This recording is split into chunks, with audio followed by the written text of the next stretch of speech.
ನಮಸ್ತೆ friends, welcome to my channel. ಇವತ್ತಿನ ವಿಡಿಯೋದಲ್ಲಿ ಶಿವರಾತ್ರಿ ಹಬ್ಬದ ವಿಶೇಷವಾಗಿ ಹುರಿಗಡಲೆ ತಂಬಿಟ್ಟು ಹಾಗೆಯೇ ಉರಿದಕ್ಕಿ ತಂಬಿಟ್ಟು ಯಾವ ರೀತಿಯಾಗಿ ಮಾಡೋದು ತುಂಬ ಸುಲಭವಾಗಿ ಅಂತ ತಿಳಿಸ್ಕೊಡ್ತೀನಿ.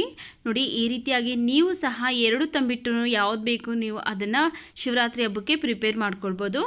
ನೋಡಿ, ಒಂದು ಮಿಕ್ಸಿ ಜಾರ್ಗೆ ನಾನು ಈ ಕಪ್ಪಲ್ಲಿ 1 ಕಪ್ ಹುರಿಗಡಲೆ ಹಾಕ್ಕೊಳ್ತಾ ಇದ್ದೀನಿ. ಈಗ ಇದನ್ನು ತರಿಯಾಗಿ ಪೌಡ್ರ್ ಮಾಡ್ಕೊಳ್ಬೇಕು. ನೋಡಿ, ಈ ರೀತಿಯಾಗಿ ತರಿಯಾಗಿ ಪೌಡ್ರ್ ಮಾಡ್ಕೊಳ್ಬೇಕು. ಈಗ ಇದು ರೆಡಿಯಾಗಿದೆ. ಇದನ್ನು ಒಂದು ಮಿಕ್ಸಿಂಗ್ ಬೌಲ್ಗೆ ಹಾಕ್ಕೊಳ್ಳೋಣ.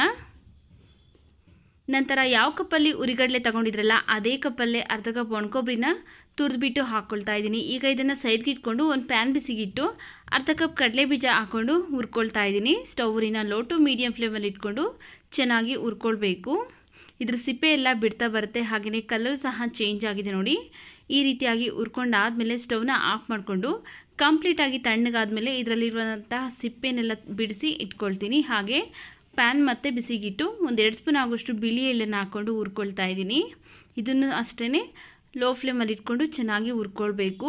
ನೀವು ಬಿಳಿ ಎಳ್ಳಿನ ಬದಲಾಗಿ ಕಪ್ಪು ಎಳ್ಳು ಬರುತ್ತೆ, ಅದನ್ನು ಸಹ ಬಳಸ್ಕೊಳ್ಬೋದು. ನೋಡಿ, ಎಳ್ಳನ್ನು ಹುರ್ಕೊಂಡಾಗಿದೆ. ಈಗ ಇದನ್ನು ತೆಗೆದು ಸೈಡ್ ಇಟ್ಕೊಳ್ತಾ ಇದ್ದೀನಿ.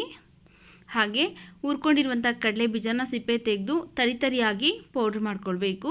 ನೋಡಿ, ಈ ರೀತಿಯಾಗಿ ತರಿಯಾಗಿ ಪೌಡ್ರ್ ಮಾಡ್ಕೊಂಡಿದ್ದೀನಿ. ಈಗ ಇದನ್ನು ನಾವು ಮೊದಲೇ ಹುರಿಗಡಲೆನ ಪೌಡ್ರ್ ಮಾಡಿ ಇಟ್ಕೊಂಡಿದ್ರಲ್ಲ ಮಿಕ್ಸಿಂಗ್ ಬೌಲು, ಅದಕ್ಕೇ ಸೇರಿಸ್ಕೊಳ್ತಾ ಇದ್ದೀನಿ. ಹಾಗೆ ಹುರಿದಿಟ್ಕೊಂಡಿರುವಂತಹ ಬಿಳಿ ಎಳ್ಳನ್ನು ಸಹ ಈಗ ಇದಕ್ಕೆ ಹಾಕ್ಕೊಳ್ತಾ ಇದ್ದೀನಿ. ಒಂದು ಅರ್ಧ ಸ್ಪೂನ್ ಆಗುವಷ್ಟು ಏಲಕ್ಕಿ ಪೌಡ್ರ್ ಹಾಕ್ಕೊಳ್ತಾ ಇದ್ದೀನಿ. ಹಾಕ್ಕೊಂಡಾದಮೇಲೆ ಇವಿಷ್ಟನ್ನು ನಾವು ಈಗ ಒಂದ್ಸರಿ ಚೆನ್ನಾಗಿ ಮಿಕ್ಸ್ ಮಾಡ್ಕೊಳ್ಬೇಕು. ನೋಡಿ, ಈಗ ಚೆನ್ನಾಗಿ ಮಿಕ್ಸ್ ಮಾಡ್ಕೊಂಡಾಗಿದೆ. ಇದನ್ನು ಸೈಡ್ಗೆ ಇಟ್ಕೊಂಡು ನಾವು ಫಸ್ಟು ಬೆಲ್ಲನ ಕರಗಿಸ್ಕೊಳ್ಳೋಣ. ನೋಡಿ, ಇಲ್ಲಿ ನಾವು ಒಂದು ಪಾತ್ರೆ ಬಿಸಿಗಿಟ್ಟು ಯಾವ ಕಪ್ಪಲ್ಲಿ ಉರಿಗಡಲೆ ತಗೊಂಡಿದ್ರಲ್ಲ ಅದೇ ಕಪ್ಪಲ್ಲಿ 3/4 ಕಪ್ ಬೆಲ್ಲ ಹಾಕ್ಕೊಂಡು 1-2-3 ಸ್ಪೂನ್ ಆಗೋಷ್ಟು ನೀರನ್ನು ಹಾಕ್ಕೊಂಡು ಬೆಲ್ಲನ ಇಲ್ಲಿ ನಾನು ಪಾಕ ಮಾಡ್ಕೊಳ್ತಾ ಇಲ್ಲ, ಜಸ್ಟ್ ಕರಗಿಸ್ಕೊಳ್ತಾ ಇದ್ದೀನಿ ಅಷ್ಟೇ. ನೋಡಿ, ಈ ರೀತಿಯಾಗಿ ಬೆಲ್ಲನ ಜಸ್ಟ್ ಕರಗಿಸ್ಕೊಂಡಿದ್ದೀನಿ. ಈಗ ಸ್ಟವ್ನ ಆಫ್ ಮಾಡಿಕೊಂಡು ಈ ಬೆಲ್ಲದ ನೀರನ್ನು ಶೋಧಿಸ್ಕೊಳ್ಬೇಕು.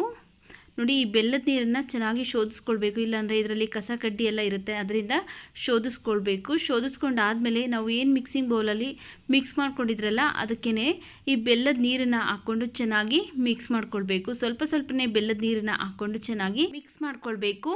ನೋಡಿ, ಈ ರೀತಿಯಾಗಿ ಸ್ವಲ್ಪನೇ ಬೆಲ್ಲದ ನೀರನ್ನು ಹಾಕ್ಕೊಂಡು ನಾವು ಚೆನ್ನಾಗಿ ಮಿಕ್ಸ್ ಮಾಡ್ಕೊಳ್ತಾ ಹೋಗಬೇಕು. ಪಾಕ ತೆಗೆದು ಮಾಡಿದ್ರೆ ಏನಾಗುತ್ತೆ ಅಂದರೆ ತುಂಬ ಗಟ್ಟಿ ಆಗಿಬಿಡುತ್ತೆ. ಅದರಿಂದ ಈ ಬೆಲ್ಲನ ಕರಗಿಸ್ಕೊಂಡು ಈ ರೀತಿಯಾಗಿ ನಾವು ಮಾಡಿಟ್ಕೊಂಡ್ರೆ ತುಂಬ ದಿವಸ ಇಟ್ಟರೂ ಸಹ ನಾವು ಗಟ್ಟಿ ಆಗೋದಿಲ್ಲ, ತುಂಬ ಚೆನ್ನಾಗಿ ಸಾಫ್ಟಾಗಿ ಇರುತ್ತೆ. ನೋಡಿ, ನಾವು ಕರಗಿಸ್ಕೊಂಡಿರುವಂತಹ ನೀರನ್ನು ಪೂರ್ತಿ ಹಾಕ್ಕೊಂಡು ಆಗಿದೆ. ಈಗ ಉಂಡೆ ಮಾಡ್ಕೊಳ್ಬೇಕು. ಸ್ವಲ್ಪ ಬಿಸಿ ಇರುತ್ತೆ, ನಿಮ್ಮ ಕೈ ತಡೆಯಲ್ಲ ಅನ್ನೋರು ಈ ರೀತಿಯಾಗಿ ಸ್ವಲ್ಪ ಕೈಗೆ ತುಪ್ಪ ಸವರ್ಕೊಂಡು ಈ ರೀತಿಯಾಗಿ ಉಂಡೆ ಮಾಡ್ಕೊಳ್ಬೇಕು. ನೋಡಿ, ಎಷ್ಟು ಚೆನ್ನಾಗಿ ಪರ್ಫೆಕ್ಟಾಗಿ ಉಂಡೆ ಬರ್ತಾ ಇದೆ.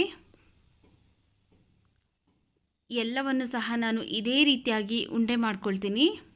ನೀವು ಸಹ ಈ ಶಿವರಾತ್ರಿ ಹಬ್ಬಕ್ಕೆ ಈ ವಿಡಿಯೋ ನೋಡಿದ ಮೇಲೆ ಒಂದ್ಸರಿ ನೀವು ಸಹ ಇದೇ ರೀತಿಯಾಗಿ ಟ್ರೈ ಮಾಡಿ, ತುಂಬ ಪರ್ಫೆಕ್ಟಾಗಿ ಉಂಡೆ ಬರುತ್ತೆ.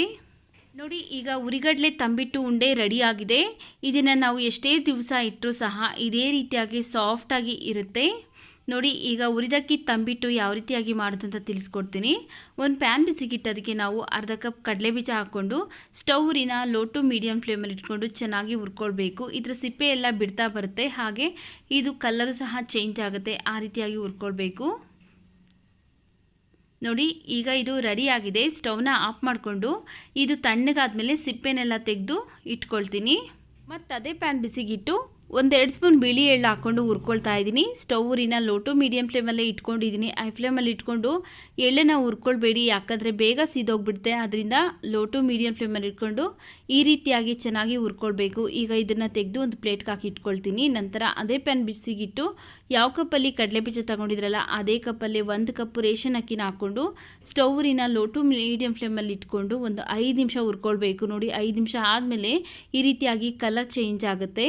ಈಗ ಇದನ್ನು ತೆಗೆದುಬಿಟ್ಟು ಒಂದು ಪ್ಲೇಟ್ಗೆ ಹಾಕಿ ತಣ್ಣಗೆ ಮಾಡ್ಕೊಳ್ತೀನಿ. ನಂತರ ಅದೇ ಪ್ಯಾನ್ ಬಿಸಿಗಿಟ್ಟು ನಾವು ಒಂದು 3 ಸ್ಪೂನ್ ಆಗೋಷ್ಟು ಹೆಸರುಬೇಳೆ ಹಾಕ್ಕೊಳ್ಬೇಕು. ಹೆಸರುಬೇಳೆ ತಂಬಿಟ್ಟಿಗೆ ಹಾಕೋದ್ರಿಂದ ಟೇಸ್ಟ್ ತುಂಬ ಚೆನ್ನಾಗಿರುತ್ತೆ.